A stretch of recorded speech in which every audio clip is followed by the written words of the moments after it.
Has a lawyer ever saved you from being destroyed in court? If it weren't for my close lawyer friend, my ex-wife would have taken everything from me. With several break-ins throughout nearby neighborhoods, I thought it would be wise to get a security system. So I went ahead and purchased a wireless one and set up the smoke alarms in each of the doors with open-close sensors. My wife had been after me for a while to replace the smoke alarms, but when I told her about the sensors, she went ballistic. She couldn't articulate why she thought they were a bad idea, but she wasn't comfortable at all with them in place. I didn't see any sense in this. I consulted a friend about the issue. After hearing me out, he was in the same boat as me. It didn't make any logical sense to not have the door sensors. But this is where the course of my life changed.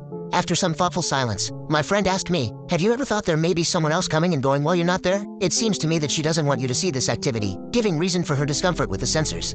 Rather than punching him for accusing her, I just grumbled. But it nagged at me every day. A week later, I had a business trip overnight for 3 nights, and when I checked the alarm system in the evening, it wasn't online. I checked it the next morning and it was back online. I swallowed this and didn't say anything to her, but it repeated the next 2 evenings. Offline, and then back online. I mentioned this to my friend and he said alarm systems aren't that flaky. Don't you think it's strange that it's offline when you are away, but never has this issue when you're around? So I went to the store and got a camera to hook up to the system, and set the camera facing the system itself so that I could see if my wife was manually turning it off. I was tempted to tell her about it, but I didn't. The following week, I had a day trip and the home system went offline again, but this time I had a recording. I visually saw my wife was disconnecting it. My friend that I've been chatting with about all of this happens to be a lawyer. If it weren't for him, I'd be screwed. I wanted to confront her with my suspicions immediately, but my friend told me no. You don't have enough evidence. You have to be patient. I asked him, how will I ever get the evidence as she's turning it off? He said, get a decoy, and explained it. So I bought another hub for the security system, put the original under the counter and out of sight, but hooked up the new one as though it was the original. I was too anxious to see if it would work, so I told her I had another day trip the next day. I left for the day and stayed out of sight. Sure enough, she appeared on the recording turning it off, but I got the system logs that the door open sensors had triggered. I had her, but my friend told me that I still didn't have enough. So I was very patient and set the rest of it up in stages, each time letting her get away with it, and each time gathering more and more evidence. I got another camera for the system, a wireless one, and placed it facing the entry door that had triggered, and learned over several more discoveries she was having a male guest. He was parking his car several streets over, and I found out which one was his. My friend told me it's easier to put a GPS on his car, which is illegal, but better than trying to follow him and get caught doing it. So I waited, and told my wife I would be working in the city 40 miles away, and would be doing it for the rest of the week. I took a week off from work. That day the lover came over and I put a GPS on his car. It would ping my hub once a minute for the next several days. I traced it on my laptop in real time. And when he was at home, the GPS gave me an exact location. In our state, we can look up property information online and find who owns the property. So now I had my wife's secret lover's name, and his wife's name. They'd been married for 17 years with all their kids in high school. Then I put the wireless camera in our bedroom, only to find out they weren't fudging in our bed, but in our walk-in closet, which is spacious enough to get the job done. The camera picked up the audio but not the video. I captured some video though, such as them leaving the closet naked, but not actually in the act. I waited for her to leave for shopping one day and repositioned the camera in the closet. I caught them in full glory the next time he came over. Now what? My friend told me while I had enough evidence, she will still put up a denial because she doesn't want to get him in trouble with his wife. So she'll dig in and won't give. Your best bet is to bundle all this stuff together and give it to her lover's wife anonymously. Once this happens, the dominoes will flow backward and your wife will have to come to you with a confession. If you do it right, you can erase all your fingerprints from the whole situation. Keeps you from being the accuser. I liked this plan, but I really wanted to get it over with. So I used some movie maker software and pieced together all the parts and stages of the investigation I conducted. Dates, times, everything, and strung these together in a timeline. This part was kind of fun, so I added context captions for more information. Once this was all done, I had the urge to set it to music, so I used spy music like Mission Impossible, and when the 2 lovers met at the door I used Gershwin tunes, and for the big love scene I set it to a rock music tune by Billy Idol. I even added close-up zooms. I was getting all the anger out of my system while I was making it. Seems a little strange, but there was this odd thrill of having not only won the game, but mastered it, and now I was about to play her instead of the other way around. Might as well knock it out of the park. I added comedy pop-ups next to their heads, with thought bubbles of quips. I started laughing hysterically. After it was done, I couldn't help but wonder if I was losing it. But when I first handed it to the lover's wife, she didn't know who I was.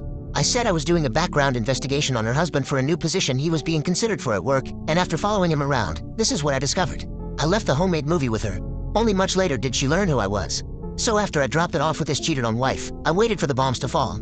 That evening my wife came to me teary-eyed and confessed the whole thing. I asked her, why now? And she told me the wife had called her with the information and how she had obtained it. She told my wife she would allow her to tell me about it first, but she was going to do it if my wife didn't. So my wife got in front of the train and spilled her guts about everything. I had the presence of mind to keep the wireless camera handy in the room, and when she started the confession, I started recording, got the whole confession on record. And as a bonus, I got her to confess she'd been doing it for almost 4 years with this guy. She'd gotten pregnant with him once and it miscarried. I still recall the episode. She made up a fake medical reason for it. I was so worried for her health when it happened. Pretty stupid, I know. It was highly satisfying to pretend ignorance while she confessed her heart out. I told her I wanted her to file for divorce, to start the papers rolling, and to assume she would get nothing in the settlement, but that I would give her something after the fact, to get credit for my goodwill and all this. She would have none of it. She hired an attorney who tried to get her more than half the community property assets, including the house, and leave me with all the credit card debt and to pay for her attorney fees for my half. Her attorney made it sound like a one-night stand. My attorney argued she should have nothing, and handed over all the evidence, including stuff the other wife didn't have. We didn't have a judge yet, so the judge took sides with my attorney since I had the recording that she'd been deceiving me for almost 4 years. My attorney also argued that I had offered to give her something back if she would make it simple and short. I had also offered to bury the cheating so nobody had to talk about it anymore, and this was the purpose of making her file on me first, so it would look like she left on her own. Which is true, she left me when she cheated in the first place. Oddly, her lover came to the hearing and sat in the back, and since we had never officially met, I guess he thought I didn't know who he was. I introduced myself to him on a recess break and he gave me a fake name and lied saying his hearing was coming up, which is why he was sitting there. I corrected him on it and told him exactly who he was and why he was there. I thought he might leave at this point, but he stuck it out. The lover and his wife divorced. She took the lion's share. Sometime later they happened to be in a supermarket and were trading a superficial greeting when I walked past them into the store. I didn't see them standing there, but I saw her in the store right after, but didn't say anything. She cornered me alone in the dairy section and said, "You dropped off some valuable information with me not too long ago." I acknowledged, and we traded some how have you been statements back and forth until she said, "You're the husband." Busted. So I confessed to who I was. She thanked me for my self-control and that I patiently gathered proper evidence and got it to stick. I got a call from my ex that evening. She found out the hand I played in this whole situation, and she was batshit crazy about it. Clearly the other couple did the math and figured out who I was. The lover had called my ex and told her of this. Until that moment, all of them believed the original cover story, that a work-related investigator had handed over his findings. I told my ex-wife, "So what? You came to me and confessed. I didn't have to play bad cop and pound a table and rake you over the coals. The writing was on the wall, and it was time to confess. And you knew it." She said, "No, if I had known, I would not have confessed." Exactly. I got what I wanted, in the only way I could have gotten it. And frankly, I had a blast doing it. For any of you who plan to confront your wife, don't do it in real time as she flirts or commits acts of suspicion of infidelity. Patiently wait, take pictures, and gather the evidence.